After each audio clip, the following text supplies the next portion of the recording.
This is the first Navy ship that we've sunk as part of our program.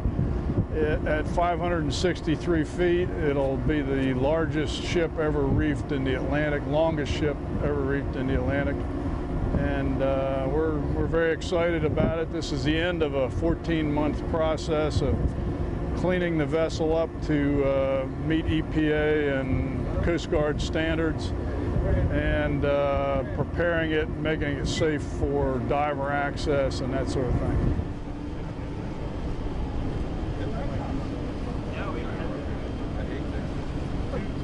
This vessel, it took a lot of work to get it where it is now, and it's ready to start its new role as a one-of-a-kind artificial reef. The tri-state team, New Jersey, Delaware, and Maryland, prepared this vessel in such a way that it's going to immediately become a world-class scuba diving and fishing destination. It's a colossal boat, and there's a diverse structure all throughout the vessel, and it's going to appeal to scuba divers from all skill levels. They're going to love diving on this. As far as its fish attracting abilities, there's numerous compartments in the vessel and tens of thousands of nooks and crannies that are going to provide habitat for more than 150 species of fish and marine life. When this vessel sits on the seafloor, it's going to be an underwater metropolis for fish, and it's really going to work.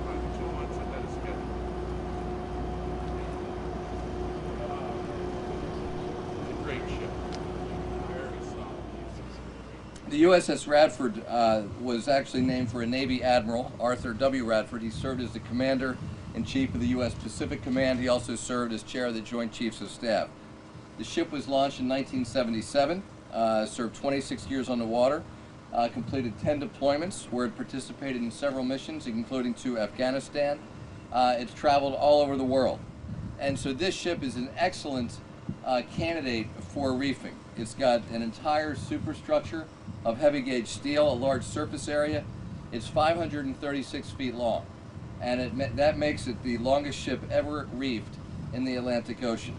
And literally within a matter of days of its being sunk, blue mussels, sponges, barnacles, and soft corals will attach to the structure. Within a year, it's going to be fully productive, essentially resembling a natural habitat. Former crew members of the Radford have been following the process of preparing the ship for its new mission.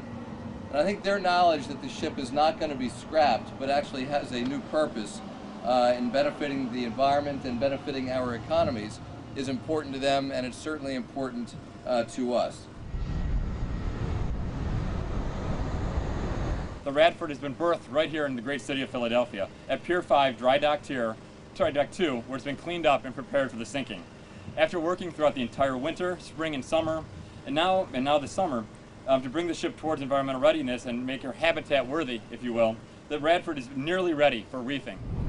Right down there at the water lines. It's a shell. It doesn't even look like something we served on. However, you know, there's some spots we recognized. You know, I know they had it prepared before the reefing. It was rammed. This ship was going a circle around the instrumentation we happened to. Sit back and enjoy your run through. Thanks very much for sampling us today.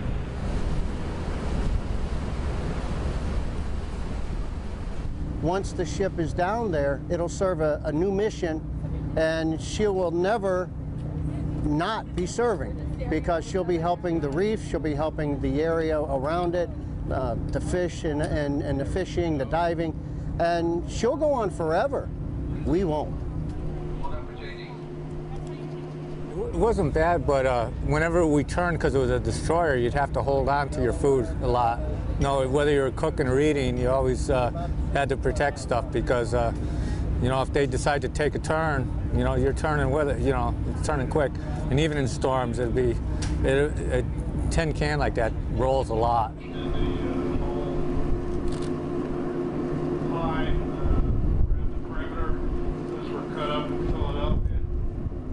What we'll do is we'll cut holes along the waterline that are approximately 8 by 8, and they will also be available for diver access, but they'll also help in the flooding process.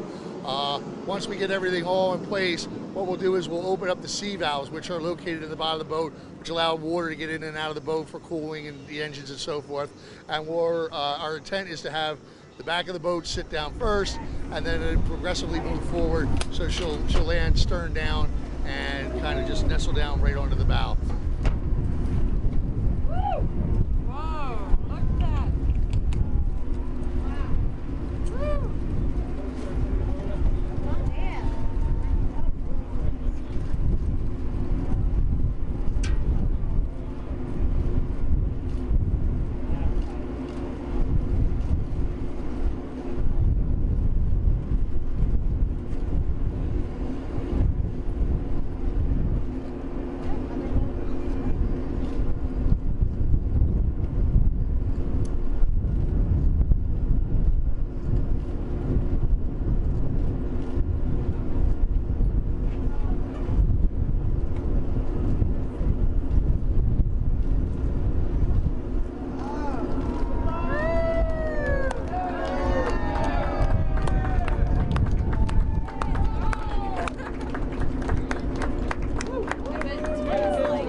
Definitely took her own time at giving it up, and when she finally did, she let us all know she was ready to go.